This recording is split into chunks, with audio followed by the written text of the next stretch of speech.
Hello, everybody. This is Rich, and you are watching a panel that is part of Virtuacon 2015. Virtuacon is hosted by RPG Geek, which is a website and a community and a giant forum full of awesome RPG players. And part of this is once a year they put on the best 3 days in online or virtual gaming. And so we do some panels, and one of the panels that a lot of people from RPG Geek were excited to have is to have a panel on Kickstarter and how Kickstarter has influenced the hobby or the industry of RPGs or tabletop role-playing games. And so that's what this is.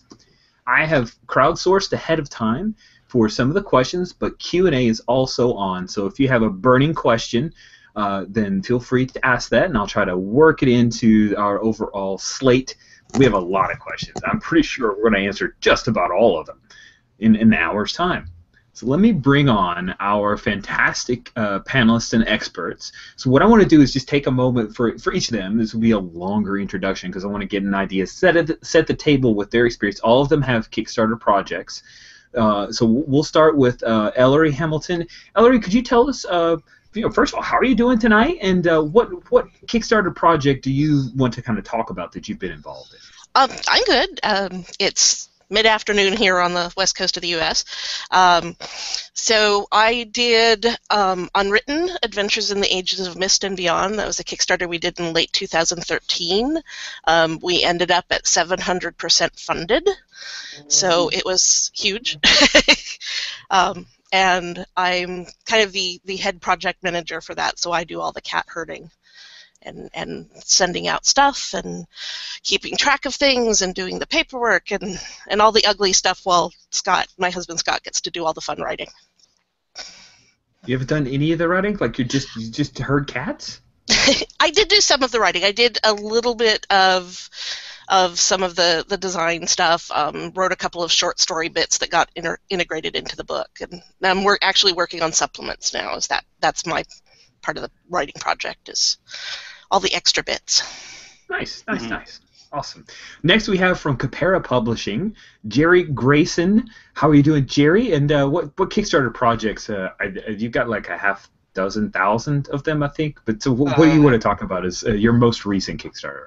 Gosh, my most recent Kickstarter was probably Free RPG Day, but beyond that, I've done the Atlanta Second Age Kickstarters, the Hellas World of Sun and Stone Kickstarters, and just assorted little stuff here and there.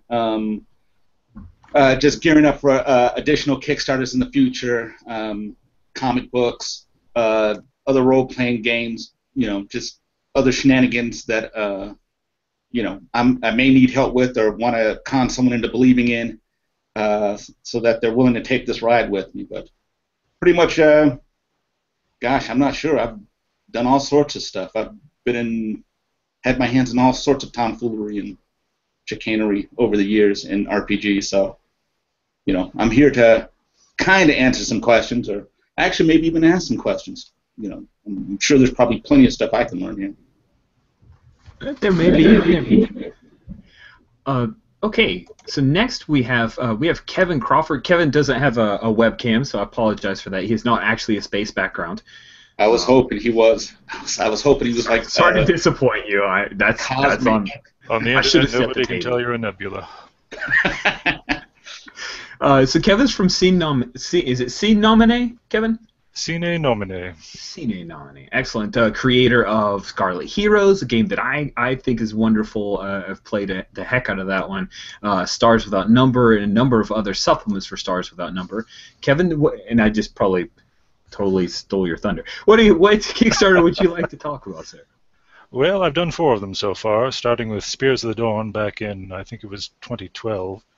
That was Africana-flavored OSR there. Then there was Scarlet Heroes the next year, which did one-on-one old school for using old D&D modules with just one other person.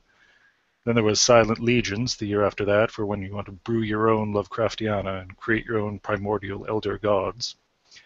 And this year there was Starvation Cheap, which was the planetary warfare supplement for Stars Without Number. Well, really the project I'm working on today, at least, or what has eaten up my time today, has been Godbound. My next Kickstarter, which should be coming out in the spring or so. Recent release of Exalted 3 has reminded me that I've got to keep working at this, and so I've been goaded on by it. All right. Well, there's something good for Exalted 3. And next, we have from Wheel Tree Press, also from the Jankcast, the one, the only Megan. How are you doing, Megan? I'm doing okay. Hi, Rich. Hey. So, what Kickstarter project you want? Would we know you by? Well, the only Kickstarter project that I've actually funded is Time Cellist, which is a tabletop RPG that I wrote with one of my co-hosts, Todd Nicholas, also from the Jankcast. Cool. And then Time Cellist, because I backed it. Like the PDF is done or almost done. I know. I just recently got an update. The PDF is done. We're just checking it for any sort of like layout quirks that maybe Nathan didn't see when he was putting it together. But it should be out and hopefully in everyone's hot little hands at the end of the week. Fantastic. That's so great. Cool. Everybody can jump around in time in this Time Cellist crazy bonanza game. Before Thanksgiving, well, for Halloween, that's what they should do. Halloween, right? Yeah, it is our goal to have, if it's not done before Halloween, because it really literally is done. It's actually, we'll talk about that as we talk about Kickstarters. We sure will. But yes, it will be a Halloween present for everyone, or maybe even before Halloween. Nice. All right. Well, as I said at the top, we did crowdsource for questions, and so I'm going to start off. So talking about kind of the outline of who benefits. Marshall Miller, Matchstick Man from RPG Geek, as well as Joshua Fox, all asked pretty much the same kind of question. In what kinds of designers and publishers benefit the most from Kickstarter? Is it the small person trying to get their start, or an established independent voice? So kind of let's start off with Jerry, and then if you guys have any other comments, then we'll kind of move along the group. So Jerry, who do you think benefits the most from Kickstarter, like the small or the big? Oh gosh, that's who benefit? Well, probably the people who have the most of the game are probably the smaller ones. The people who, like, in earnest have some awesome idea, and they only need that little bit to get them over the hump. Larger companies that have done it, they've raised, way more money than I'll ever raise, because, they just have, just a deeper pool to pull from as far as, like, fan base goes. But just to get out of the door, just to, to start, probably like the smaller guys, because a lot of times with bigger RPG publishers, they can run a lot easier just on momentum. So, once you've got your Pathfinder, you can just, continue to, like, grind away at that. But if you're coming out with, your one little game, and all you needed was, $500 or $1,000, and, it becomes popular enough that, you manage to get enough people to pledge, $10,000, that's where I think, people benefit.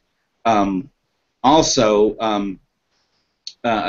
if you are a smaller publisher, that money seems to go a lot further than if you are, a larger publisher, because, you're a little bit more dynamic. You can think on your feet. You can stop and go at will, and change to accommodate if you need to a little bit quicker than, a larger company who, basically they've already done their R&D. They've got everything done, and all they need is, your $50,000 for the printing. Whereas with me, if I only need, $2,000, I get, $4,000. That means, I can either add more art, I can, do a lot more production, or, I can, maybe buy like a TV or a really cool toupee, or, something like that. So there's that. Hey, where do you put that? Oh, this is actually just a wig. It's more like a hat. It keeps me warm in the winter, and in the summer I just carry fruit in it. So it's actually attached to this shirt too. So it's like a hoodie. Kevin, what about you, sir? Who, in your opinion, do you think that Kickstarter is more beneficial to like an established publisher, or more of the small up-and-comer? Well, in terms of how much money gets raised, it's certainly with the larger publisher. larger publisher not only leverages the bigger customer base they've already got, they can also promise more of the shiny tchotchkes that actually start things going viral. They can give out the big premiums, the shiny bits, the things that get 1,000, 2,000, 3,000 people running for them. In terms of making something happen, I'd have to give it to the smaller publisher. As has been mentioned, a smaller publisher can be more responsive, can make more immediate reactions to their available resources, can cut things, can pull things, can put things in, and they don't have to go through a committee meeting to do it. So in terms of making something happen, it benefits the smaller publishers. In terms of sheer cash raised, I'd give it to the big guys. Cool. Megan, did you have something to add? Yeah, I just want to interject here too. You need to have some sort of fan base, regardless of how big you are, to do Kickstarter. If you don't have the means to get your message out, and you just go on Kickstarter and you just put your awesome idea for a game out there, it's not going to get any traction unless it's really lucky. So I was lucky because I have a podcast, so I automatically had a fan base to tap into. I'm sure some of these guys have already published games or that they have presence out in the community already. But if this is the first thing you've ever done and you don't have an audience already to get your game in front of, you're going to have a hard time. So small versus large, large publishers automatically have that audience. Small publishers also might as well, but just know that regardless of how big you are, you need to not be like talking into the void. You need to have people that already want to listen to you and already follow you. Yeah, that's got to be a real problem. In fact, earlier today, as part of Virtuacon, there was a fantastic panel where Jason Morningstar had a number of his friends on to talk about small games that need more love. And I think, really, there were some amazingly interesting games I've never heard of. And I got to say, I've got my finger on the pulse of a lot of the small press RPG stuff that's going on Google Plus and podcasts like Jakecast, which I'm sure that covers everything, right? There's not a Facebook or a whole world that isn't online. But it's a really good point, Megan. It's a tough nut to crack. It's like, how do you can't necessarily lead with a Kickstarter project. You need to have that voice out there or some kind of plan to get the word out. Eller, you said that you were how many % over fund, and how did you get? We were 700% funded. We asked for 5,000. We ended just shy of 36,000. And how did you do that? We're not sure. I think so. So Myst fandom is a pretty niche market fandom, and we wanted to get the Myst fans interested in role-playing games, and we thought we might get a few role players that had been fans of Myst back in the day and might be interested. We had a lot more of those people than expected. We had so many Fate Core fans, role players who went, "Oh my God, there's going to be a Myst role-playing game. This is the bestest thing ever. Oh my God, oh my God, oh my God." And we weren't expecting that. We figured we'd get this little small niche Myst fandom and be good, and we might reach our goal, and then all of a sudden it just was everywhere. So that took some adjustment. That was kind of scary because it made the project a lot bigger than we were expecting. And we had to come up with things like stretch goals and what to do with all these people that now want our stuff. And it made it a little more visceral and a little more real than, oh, we're going to make this little book and it'll be great and maybe we'll put it out as a PDF and we'll have a hardcover edition for people who gave us money. Instead it was a production, and all of a sudden the two of us are a publishing company as opposed to just two people making a game. Nice. So you became a production company because of the success of the Kickstarter. The Kickstarter, yeah. And then that's even brought up, okay, now do we want to try doing other stuff beyond this one product? So that's great. Did this whole Unwritten, did it start as like a love letter to Myst, or did you have these plans? It did. Well, we've been involved with the Myst fan community for years. I actually help run the annual convention, and there is an annual Myst convention, yes. And we know Cyan over in Spokane. We've worked with them for several years, and we've done play testing for them. So we went to them and said, hey, we'd like to make a role-playing game based in your universe. Do you trust us with your IP? Will you let us play around in your sandbox? And they went, okay. So that was kind of a big deal. It was the first non-Cyan foray into the IP for quite a few years, so that was a big deal. And we kind of set out to bring Myst fandom to the role players and role playing to Myst fandom, and we seem to have managed to pull that off really well. Congrats. I'm going to stick with you, Ellery, with the next question, kind of a follow-up. This one's from Marshall Miller. What kinds of products and distribution models have been really fired up by Kickstarter? I think Myst is a good example, but are there any others that you've seen or you're aware of? I just see so many new ideas and people going, I have this idea, I have this universe I want to make, or I have this thing I want to play around with, and Kickstarter gives them the ability to actually do it and get other people interested in it. We kind of ran concurrently. We overlapped with Cyan's own Kickstarter for their new video game. So we were able to kind of funnel some people to that from the role-playing community, and that was nice. The amount of creativity that shows up on Kickstarter just blows me away sometimes. Yeah. I agree. Kevin, what about you? What have you seen when you look at Kickstarter? Because you've had a number of projects, so I imagine you're kind of gauging that. What's your input, or what have you seen, I guess, is more of what I'm asking. Well, I think Kickstarter is great for a team that's prepared, that's capable, that can pull something through. But on a slightly more negative tone, Kickstarter is also really great for a team that has no idea what they're doing. It doesn't allow them to make the game, it allows them to get money to make the game. There's a distinction that many people have cruelly encountered. And it rewards in many ways marketing ability, it rewards the ability to sell, it rewards virality. It does not necessarily immediately reward the ability to produce a book. Yep, I agree. But, I don't know if that's the actual, their mandate, because it's all just social marketing.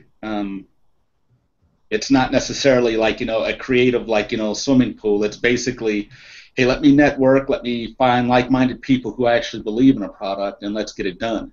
And I do agree with Kevin that it doesn't make books, or it doesn't make product, because there's been so many horror stories and tragedies that have occurred because someone got a gob of money and then realized they actually had to produce something. It's easy to sit at home and look at your navel and decide that wouldn't it be neat if I made a game and have all these awesome pie in the sky ideas, but when you actually have to produce, when you have to scribble out a manuscript and start wrangling artists and editors and stuff like that, it actually becomes work. And not only that, just the fact that you have to deal with the public, because now, some people don't think so, but a lot of times I feel beholden to the people who have, kind of believed in me, and I want to, make it right by them. So, you're constantly on. It becomes actual work, and it's exhausting when you do a Kickstarter, especially a really successful one. Nice. Sorry. Oh, I thought sorry. Megan, so kind of to circle back to the question, because you're kind of most recently you've got Time Cellist out there. What kind of products and distribution models have you seen really fired up by Kickstarter? Well, I think it's a great platform to put projects out there that really need the financial backing to do them. Like if you're doing tech, or if you're doing something that's like a bigger build.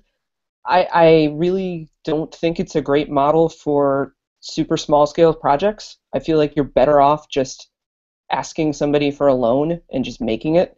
In my opinion, like I've got a game that's going to be coming out that's a party game, it's a card game. We'll use Kickstarter to make that game better, like make it have nicer artwork and make it have a better sort of beta version.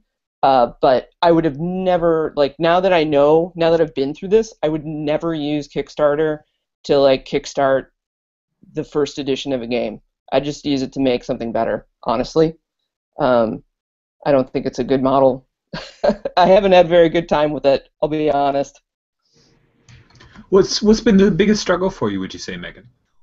Well, I mean, in our case, the biggest struggle has been the fact that the one thing they don't really tell you when you kickstart is that you can have a game that is almost entirely completed, and then when life steps in and you're not able to produce it on the schedule that you originally had intended to, you are constantly behind, you are constantly dealing with things. My partner started a new job, has a kid, and had to move halfway across the country, so it slowed down our ability to do what we needed to do for the people who backed our Kickstarter. And it's just something that you can't plan for, except that you have to put out the product that you promised people. And we're putting out the product that we promised people. It's just taking us way longer than we wanted to. And because we didn't have to. You don't have to do stretch goals. You shouldn't do stretch goals unless they're things that you were already going to do for your project. Don't do them unless they're things that you're already planning to do for your project. Because it makes so much extra work. Kickstarter makes so much extra work for what you want to do. What you want to do is make a game. What you end up doing is making we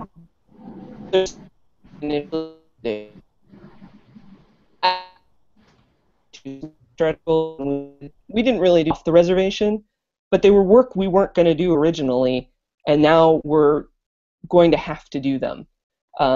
So I don't know. It's been very frustrating for me. I as I mentioned to you, Rich, I almost took myself out of this panel because I haven't had a very good time with Kickstarter. But you kind of convinced me to stick around so I could be the grouch.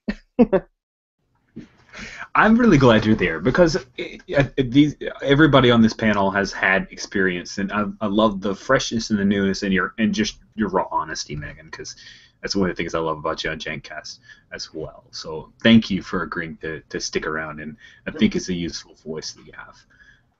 I'm gonna move on, and this is kind of the general outline of the instant gratification versus future fun.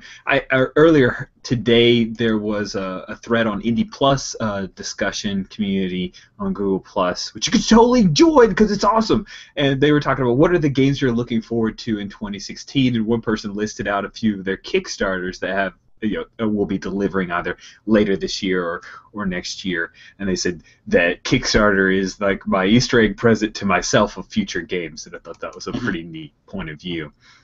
So the Kickstarter process often gives backers early access to play materials, and because of the time between kickstarting and release, some gamers and groups have already played the heck out of the game and that they backed by the time it's actually out in the wild. So Kevin, I want to lead off with you. Marshall Miller and Victor Wyatt both wanted to know, does this impact the excitement or enthusiasm for playing the game once it's released? Well, I think that depends a great deal on what sort of production process you've got arranged for your game. It's a basic fact that if you're not prolific, if you're not putting out multiple products, you will not make much money to speak of in this business. I mean, if you've got one product, you've got a love product. You're getting that out there because you've got to have this game out there. So whether it's long-term or short-term enthusiasm is largely irrelevant. If you've got a product line in mind, if you've got multiple products going through, then enthusiasm now, enthusiasm later, 6 of one, half a dozen of the other. The model that most small publishers are going with these days is to stick the stuff up on a one bookshelf site, make it POD available, and it's going to be there forever, basically. We no longer are suffering under the old bricks and mortar model where you get so much shelf space, and if you don't move, you go in the remainder bin and nobody sees you again. Once you're up on OBS, you're there forever. So it doesn't matter if you're paying out that enthusiasm over a long period. It could be just as well because you're boosting the further items in the line. So I don't personally worry about timing of my enthusiasm. Hmm. That's interesting. That's interesting. So is it because it's always there? It's a persistent presence, or is that do you feel maybe, Kevin, that's influenced by a confidence in your work and the feedback that you've received? It's, the everlasting back catalog. I mean, it is there forever for everybody. And the thing is, you don't have to hit it off the first time. You don't have to hit a home run the first time you put a book out there. If number 6 hits it, if number 7 hits it, then you've got your entire line just sitting there waiting for someone to come back and saying, oh, I've got to get everything that X ever published. And they press a few buttons, and you've just got 5 years worth of back catalog sitting in their cart. That is a good thing to have happen, and that happens regularly for me. I mean, Stars Without Number, when it first came out, it was a nice little thing. And, it was nice. But 5 years later, of item after item, persuading more and more people, every consecutive customer is worth more to me now. Yep. Gary, what about you?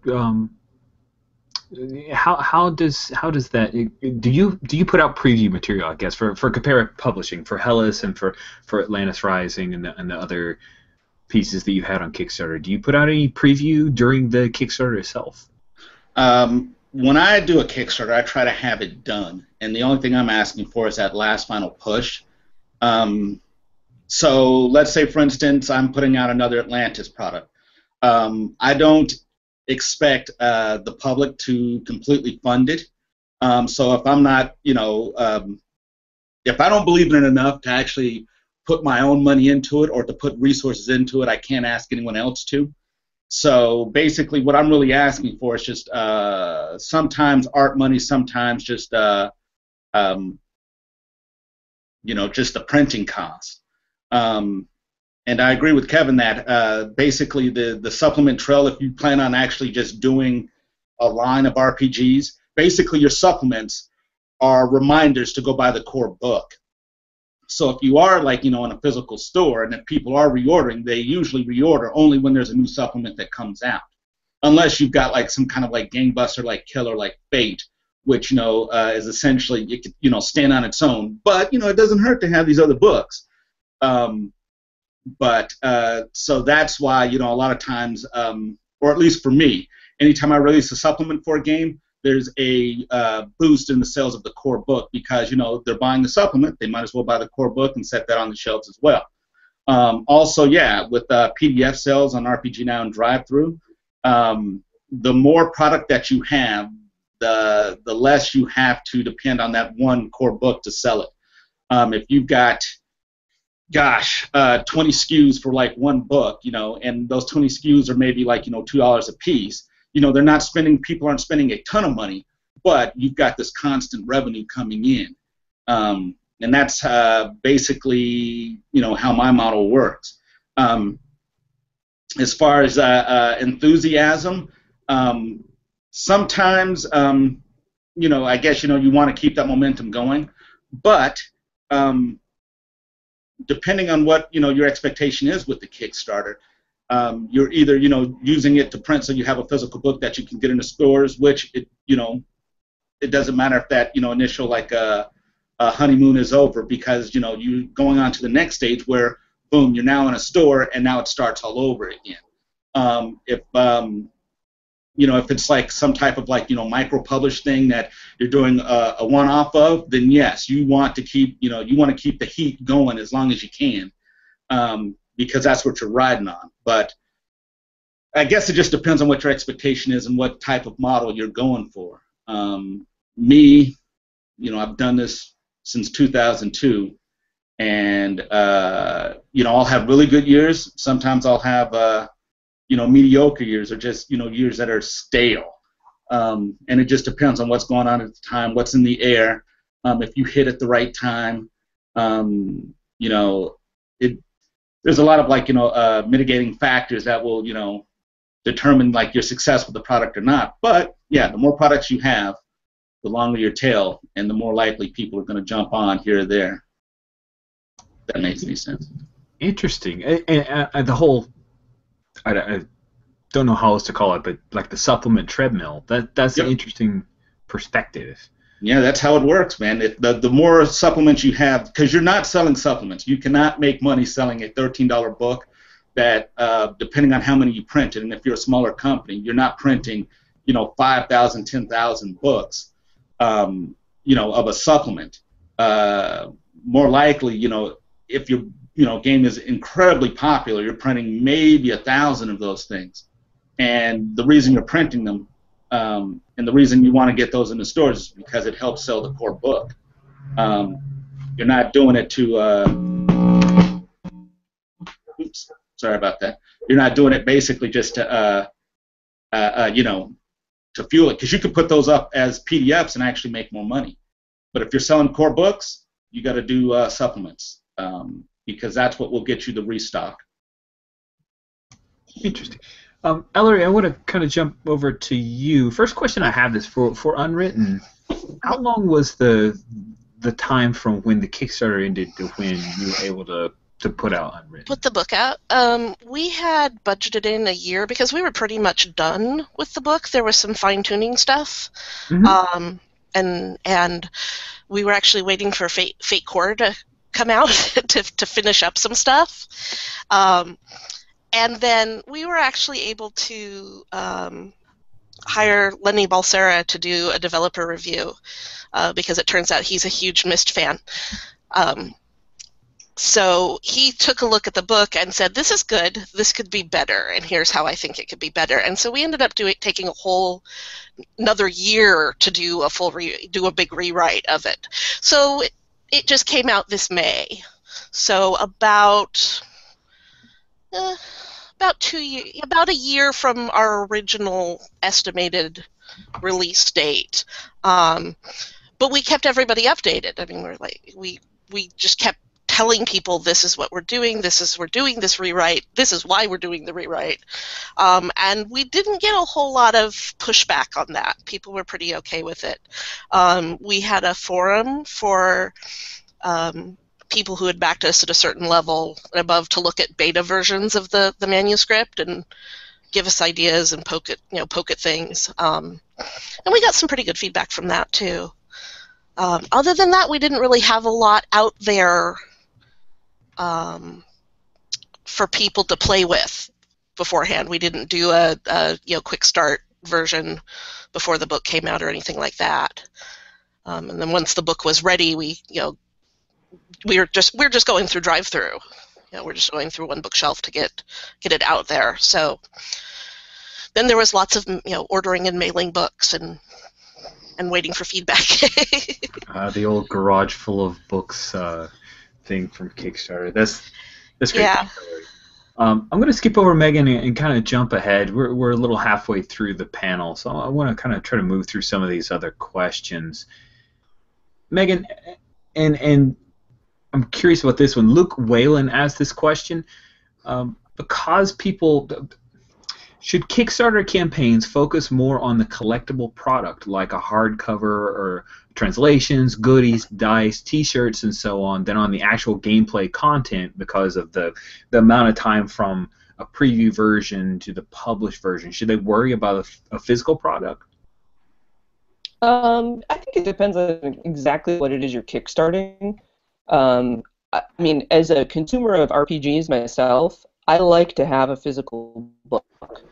That doesn't mean that I don't buy PDFs as well, if that's the only way that I can get the game. If you're going to kickstart and you're going to get the money in, in your different tiers and whatnot, and you're already making the proof that could be turned into a softcover book or a hardcover book, I don't see that it could hurt you. But here's the thing that I would say, and I think Ron Edwards actually does this with his Kickstarters. I think he did it with Circle of Hands, and I think he did it with the Sorcerer reboot the annotated Sorcerer that he recently kickstarted. Don't kickstart any extras. Just do your book. Just do your game. Unless it's something that's going to be like a really super exciting thing that you think somebody might like I'll run a game for you at Gen Con or something you're going to do anyway. Don't add anything else. just do the product. Just kickstart your product. I can't tell you enough to just do that. It's what people want, really. I mean, having some special dice or like cards, if they're part of your game, great. You're gonna make those anyway. You can add those in, but like, just focus on the thing you want to make. Like, don't get mired down all the extra crap. Most of it, we just want the game, or the whatever it is you're making, the journal or the wallet or the cards. That's all we want. When you just like kicking an extra buck, $10, however it is the next tier, but you have to make that thing. Don't think about when they're kickstarting. You still have to make that extra thing. So don't. Just make the thing you want to do. Yeah, I totally agree with that. We did dice and fate tokens, mist-themed fate dice and mist-themed fate tokens as extra goodies with our Kickstarter, and that was just a whole extra layer of work that if I was going to do it again, I wouldn't do. Yep. I would do those as a separate thing later, maybe, but it was a lot of work added on to just getting the book done. Well, Jerry, though, seriously, doesn't everyone want a Godsend Agenda can koozie? I've got a whole garage full of them, and the PJ set, and the hair product. I've got it all here. I've got also the life-size stickers you can like put on your fridge, all of that stuff. But no, everyone's right. And I learned early on with Kickstarter not to, like all the other stuff you add on, it will murder you. It will murder you because you'll have to pay for it. And even though you've raised $1 gazillion, you still have to pay it. It'll murder you, especially on the shipping. Shipping is the #1 killer. That thing is it's the silent killer of like so many Kickstarters. I can't even tell you, and it actually kind of hurts my heart a little bit. So I'll contact people when I see like a really awesome Kickstarter, but I can see they're offering the world, and I can see it. You know, they originally wanted $2,000, but they've got all of these crazy like things that they're planning on doing, and I can see it's going to cost way more than what they're planning. And you know, some people will listen and kind of like, you know, reel it back in, while others, you know, they'll go for it, and then, you know, a year from now, you know, creeping up on RPGNet, you know, someone's got like, you know, a post talking about they didn't get their stuff, or, you know, this person just, you know, imploded, and, you know, it's, you know, it makes kittens cry. But, yeah, stick to your basics. Keep it simple.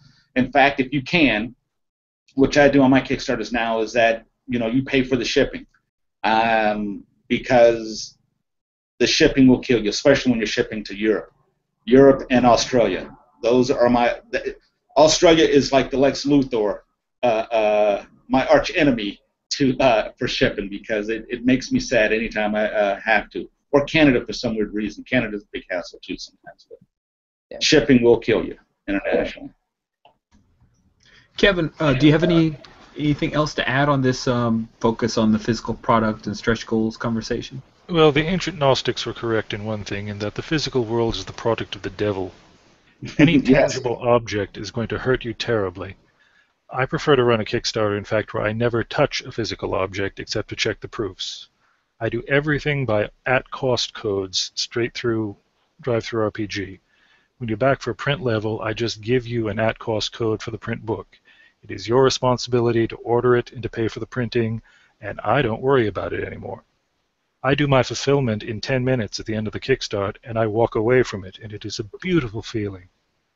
Yep. I would encourage everyone to try it sometime. It's really interesting. It's amazing how many answers lead to DriveThruRPG, one bookshelf, drive-through stuff, how that's helped out with the industry. I think that partnership is really interesting, and hearing about this point of view from you guys, really educational.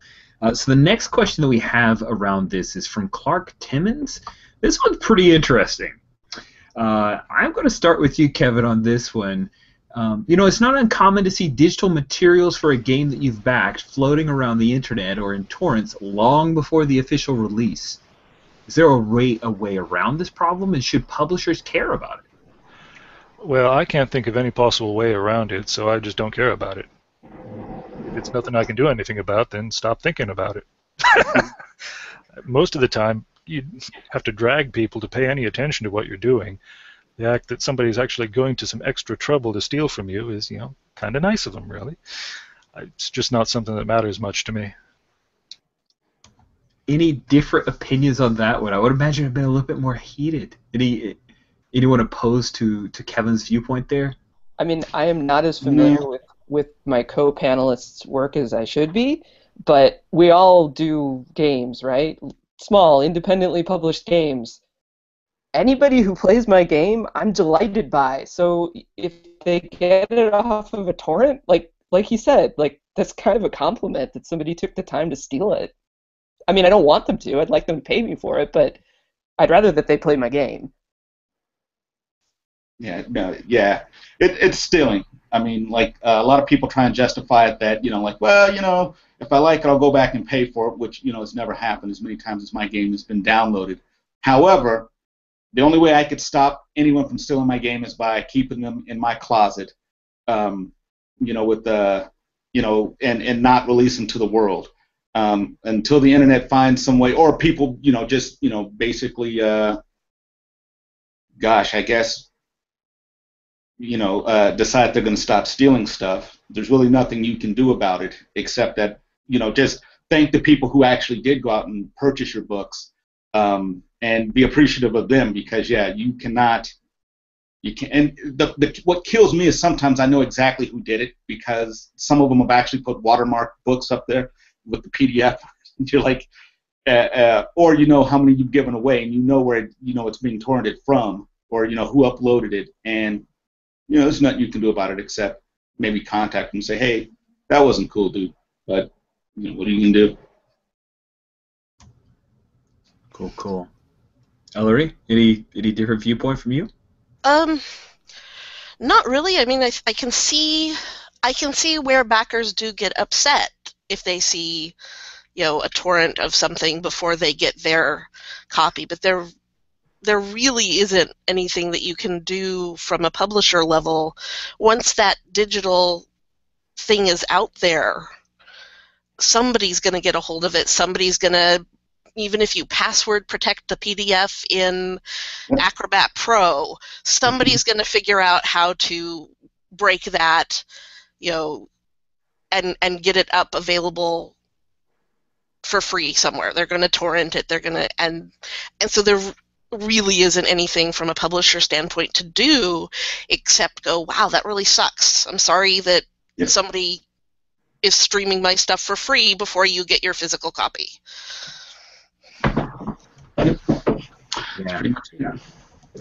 So Megan, I'm gonna lead off. This question's from Kevin. Oh, by the way, that last question's from no, it was Clark Timmons. Okay, this one's from Kevin Keith. Let me start over again. Keith Stetson asked. Love his hat. Yes, that's true. How can you show progress and whet your backers and the rest of the internet's appetite without oversaturating them during the process of creating that final product? Is there a middle ground? Megan, what's your feedback on that? Well, I am in a unique situation because I have a podcast and I have a listener base. And in addition to using, the tools that Kickstarter provides for updates and, our own Wheel Tree Press community on Google Plus and those sorts of things, I have my voice in people's ears on a regular basis. So, we have used our podcast as a way to not only sort of like update what's going on with the game, but also to kind of like explain what the game is and how it works and where we're going to be like convention-wise and at game days and things like that, so that if people want to try the game while it's still being completed, they can. And I've found that that's useful. Like, I was just at ValorCon this past weekend, which is a new convention here in Chicago, and I got to run I got to run a bunch of different Wheeltree games there, and it was nice to be able to talk about that on my podcast because I had people specifically come to play the game and were interested in what it was because they heard me on my internet radio show. But I'm in a unique position because I've got that audience base. So I mean that's one way that we've done it, in addition to the usual stuff. Thanks, Megan. Anyone else have a feedback? We're like 15 minutes through, so any other feedback as far as during the process, how you keep your Kickstarter backers excited or not wielding pitchforks? We did art teasers. Look at the cool artwork we're getting. We did do presentations at Mysterium, and then had those as videos that we were able to put on our website. So that kind of kept people engaged through the process. That sounds pretty good. Art preview's good. Jerry or Kevin, any thoughts on how to manage that big weight? Don't blow your wad early. I mean, know that you're in a race. So basically, you got to hold some stuff back. If you've got stuff that you're going to dole out, don't just vomit it all at once. Just kind of like, hey, look, here's some other stuff. Here's something else, just to keep people engaged. Also, I try with mine, and sometimes I'm not very good at it. Is that I've been part of Kickstarters where I'm getting an update every other day, and I get it to the point where I just opt out of getting their updates, until something happens because they're just, they're telling me how their day went, or I had a really bad day today because I was at work and the boss yelled at me, and I don't want to hear it. I'd rather hear just pertinent information. So I try to just give pertinent information, pertinent updates, and if I have something really awesome to give it. When the time is right, just to keep people, still engaged. Cool. So as we move towards the tail end here, Kevin, I wanted to lead off with you. This question is talking about the overall impact from Kickstarters. Jay Foster and Joshua Ramsey both asked similar versions of this question. Do you think we're reaching market saturation with RPG Kickstarters, or is there still room for growth? I mean, there's so many projects out there asking for attention. Have we been bringing new money in, or are we just continuing tapping the exact same vein of the same pool of backers? Oh, we're unquestionably bringing more money in from new people. I did the numbers on my Kickstarters, and I was looking, and I found only about a 30% overlap between individual Kickstarters in terms of identical backers. So that's roughly 2/3 of my backers on each one of these Kickstarts were new people. Now, that was very interesting to me because there were 4 largely different products. I mean, one-on-one OSR, Africana-flavored OSR, Lovecraftian horror, and sci-fi ground combat are not naturally overlapping constituencies. But out of these 4 Kickstarters, there was about a 66% new blood every single time, and that's not going to happen unless new people are getting into the pipeline. So yeah, there's clearly more money coming in from new people. Very interesting. Thank you for that. Ellery, what about you? What are your thoughts as far as the saturation of the RPG market? I think we had a lot of people who had never contributed to Kickstarter before at all, which was nifty. I think there's so much out there that the money that's coming in is getting spread a little thin. People are having to decide which ones they're going to contribute to. I know we do here at Arkham. We have a Kickstarter budget every month that says this is how much we can throw at the screen.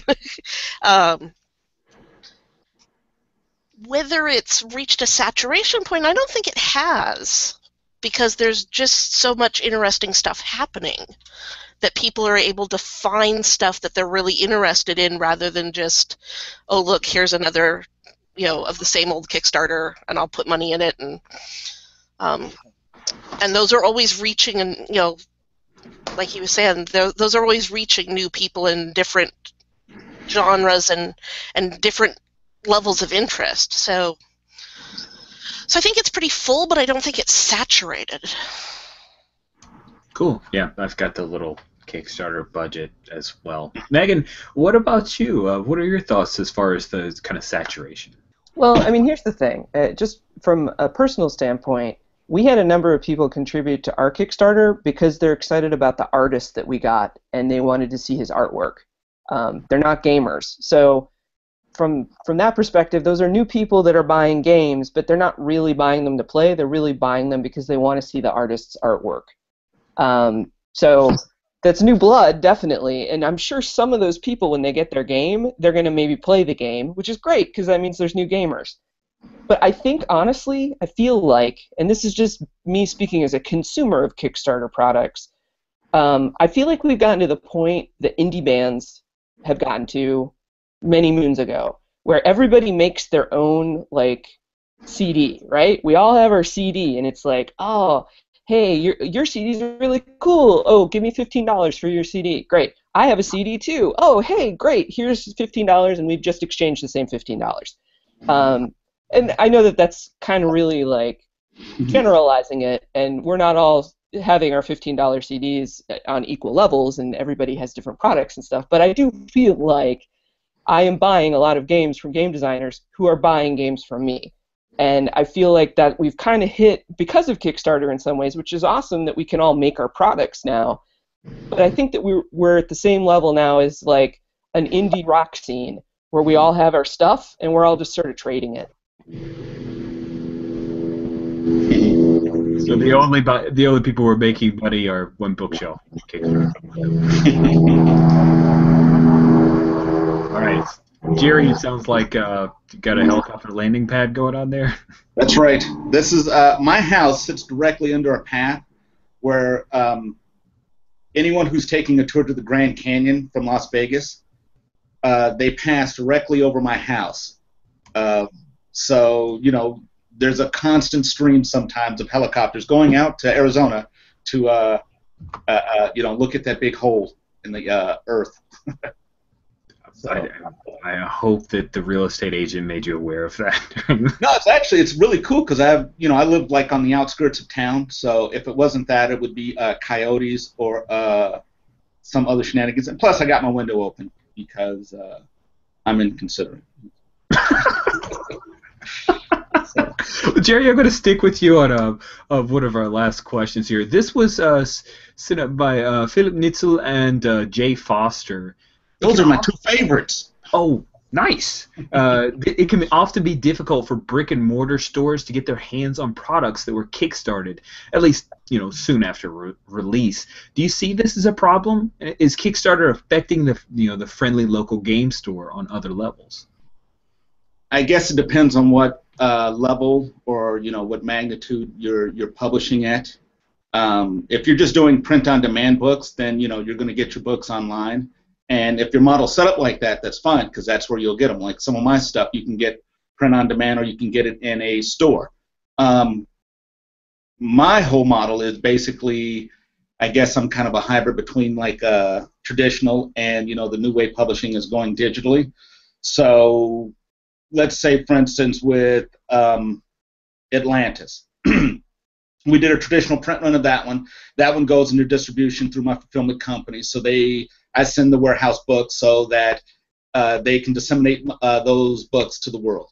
I also have them set up on Amazon so that you can buy the books on Amazon. The great part about being such a small company and being kind of a bottom feeder, such as myself, is that I can kind of control the inventory and see where it's going. So I know when Noble Knight buys a game because I see the printout of them buying games, from my distributor. So I know exactly how many books they have. I know exactly where my books are. I know when they're at Xevium. I know where they're at in Europe. Does it affect it? Maybe on a small scale because really, with one of my Kickstarters, you may have maybe 200 people who backed it. So those are 200 customers who are not going to buy it in a store. However, if I'm printing, 2,500, to 5,000 books, that's a small amount that basically funded that entire thing. So it doesn't really affect me because I will continue to sell them, and I will also sell the PDFs of it. And it just depends. Like my core book, you can't buy that one print on demand. But the supplements, you can buy those print on demand. But those, again, are just driving sales of the core book. So it doesn't. Some people grouse at it, but people are always going to grouse at stuff they kind of don't understand, or what they, if they want to point the finger at something and say, you're the reason why I can't sell a book. But this is a golden age of role playing. I mean, there are so many choices that we have now, and so many products that are actual physical, tangible items that you can go into a bookstore or a hobby store and buy. It's great. And a lot of times when the brick and mortar stores work with the publishers, and most publishers are, more than willing to actually work with brick and mortar store, because, that's where we want to go. That's where we want to be.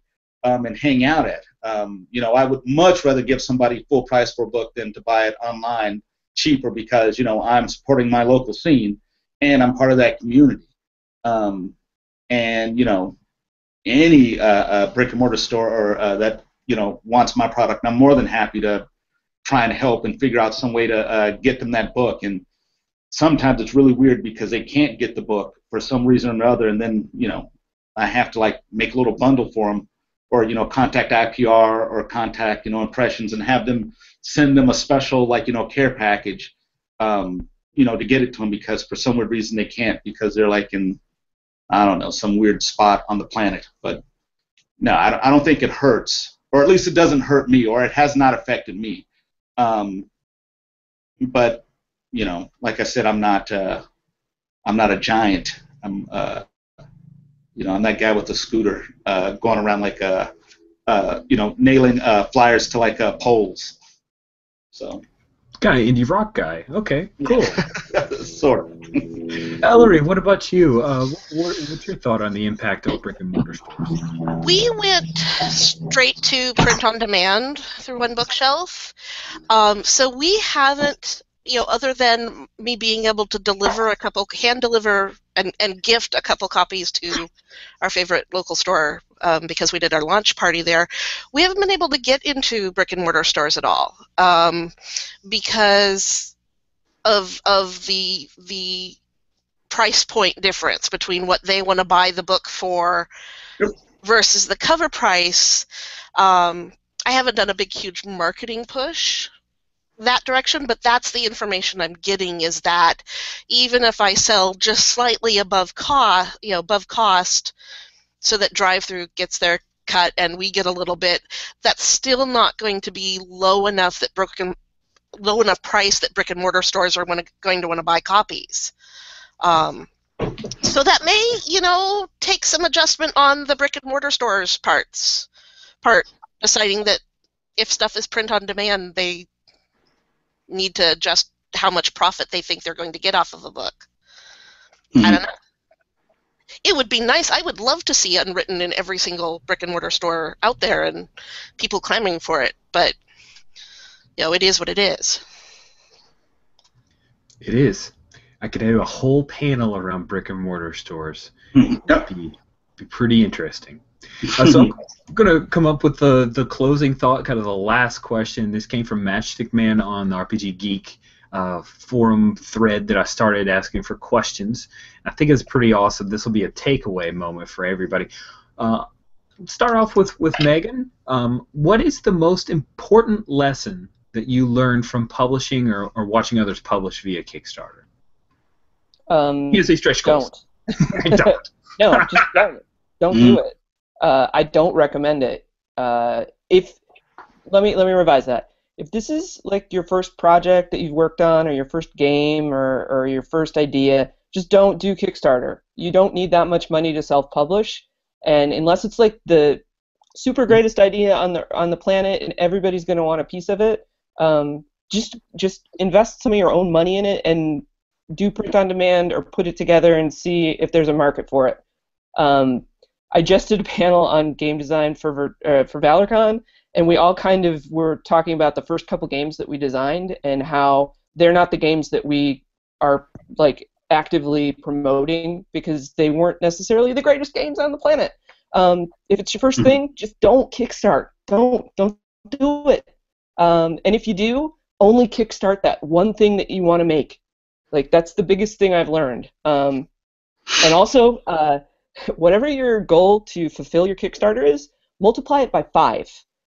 Make it the longest range goal date you possibly can make it, because the thing that you don't realize, even if your game is 99.9% done, which Time Cellist was, is that life crops up and you can't fulfill your game at the timetable that you think you can. So make sure that you give yourself like padding and then extra padding and then 3 times more padding to make sure that you can fulfill to the backers that have given you money, so that they're not angry, they're not upset, and they're not wondering where their product is. But mostly, just don't do it. Just don't do Kickstarter.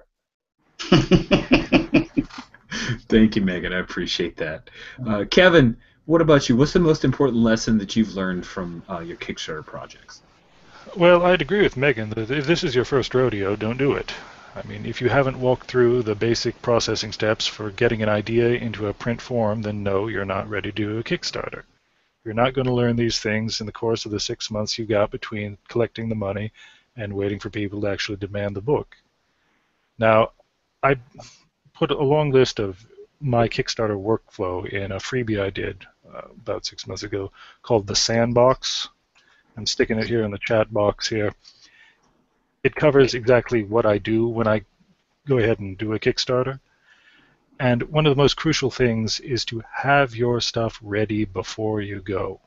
Every single thing that you can possibly do with your available resources, have it done before the Kickstarter starts. Final draft manuscript, layout if humanly possible, artists lined up, prep art done so you've got the workflow established, your art control sheets up, topics assigned, everything down perfectly. Then start. That's what I learned. Nice. Thank you, Kevin. Jerry, what about you? What's the most important lesson you've learned from Kickstarter? Oh gosh, from Kickstarter. Well, I agree with what everyone said so far. Is that if at all possible, don't do it yet until you've actually you've got like a little bit more of a knowledge base. The best thing that happened to role-playing games, I think, in the last few years is Kickstarter, and I kind of think the worst thing that's happened to games in the last few years is Kickstarter. I think everyone looks at it as just kind of a pie in the sky thing, like I'm gonna get I'm going to put this thing out, and I'm going to get $35,000, and I'm going to make, $1 million, and, they've got the same, their expectation is so much more than what Kickstarter will provide them with. And that, you should do a lot of the groundwork yourself, have everything, as much as you can, done. The Kickstarters that I just kind of pass by are the ones that say they have an idea of something they would like to do. And I'm going to need $10,000, and you're like, what else have you done? And they say nothing. But I've got this really awesome idea, and they have nothing to show. They have no manuscript. They have nothing, but they're asking me to believe in them enough, especially when they have no track record. And I think maybe the best path to doing a Kickstarter is perhaps starting with your POD PDF that you produce yourself, get that out of the way, and maybe build up, a following, your social network, because that's really all Kickstarter is you getting people to look at you, via other channels, whether it's, the RPG site, RPG Now, G+, and just building up that momentum before you start. I had the advantage that, I published before Kickstarter, so people kind of knew who I was, and so when I did do it, there were people there who had already seen that, I'd done stuff and knew what I could do. But yeah, I would suggest basically not shooting for the moon first, and not to kill like the fire in your belly, because to me that's the most important thing. If you've got that fire, man, and you want to be heard, and you have this need to be heard, that you should do everything in your power to be heard.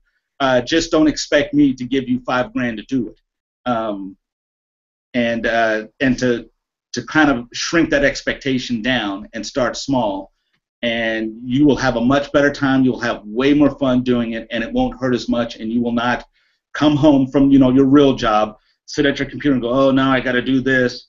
It'll flow a little bit smoother. So that would be my suggestion. Thanks, Jerry. And then to finish it off, Ellery, if you could share, what have you learned from Kickstarter? So I absolutely agree with everything they've said. This was our first project. We thought we had all our ducks in a row, and we'd done all our research, and we had spreadsheets and flowcharts, and we were wrong. Kickstarter is hard work. The backer expectations can be extremely high. The level of obligation to your backers is extremely high and extremely stressful. We started out with, this is going to be a small thing. We're doing this Kickstarter because we'd like to have some cool art. And we'd like to, be able to print a nice, get a nice print copy out there for people who want it. When suddenly you have 500 and some backers, and you need hard copies, and you need soft cover copies, and it's incredibly overwhelming and incredibly stressful. And everything that you think that you're going to need to do for a Kickstarter, multiply it by 10. You will need more money for shipping than you ever imagined. You will need to figure out taxes, which is just surreal because half the tax people out there don't even know how to deal with Kickstarters. There's no hard and fast rules yet for dealing with crowdfunding. I got from actual tax people, I got 3 different opinions on how to deal with the fact that our Kickstarter ended right before the end of the year. And all of a sudden we had all this money that technically was now personal income, because we're a 2-people, sole proprietorship company. So don't think that you can just throw up a Kickstarter and go, oh yeah, and now I'll check in with the backers every once in a while and I'll just do this thing. It's accounting, and it's project management, and it's paperwork, and it's lots and lots of cat herding, and it's hard work. Very sobering. Interesting viewpoints. Boy, I got to tell you, I said we would quit at the hour. You guys ran a little bit over. Thank you so much for giving me extra time. I have really enjoyed hearing your viewpoints, even the ones that are a little scary. So, Ellery, Jerry, Kevin, Megan, thank you all. You can find their stuff on a lot of it on DriveThru. We've got Megan with Wheel Tree Press. The Google Plus community is something you can check out there. And I believe they may have something coming before too long from Kickstarter, but don't tell Megan that. I'm sure she's well aware, but that's Todd's deal. Kevin is a Cine nominee, and a lot of that is on DriveThru. And you just finished up a Kickstarter. Do you have any other projects that are up right now, Kevin? Nothing up right now. I thought I was going to get something in November, but then realized that was a lousy time to be closing. Yeah. And then Jerry, do you have any Kickstarters that are active right now for Capera Publishing? No. I'm basically giving everyone a break from me begging for money. But probably next year, I'm getting a bigger hat so I can have it out in front of me, so I can, and I plan on going on the street corner, maybe playing some guitar, and putting out a couple more supplements for Atlantis, something for Godson Agenda, Mythic D6, Hellas.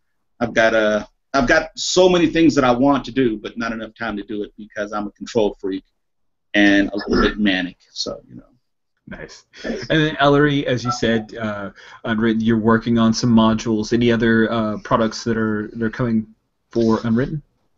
Mostly the supplements. We're doing stuff for historical Denis, so 10,000 years worth of kings and factions and what have you to play around with.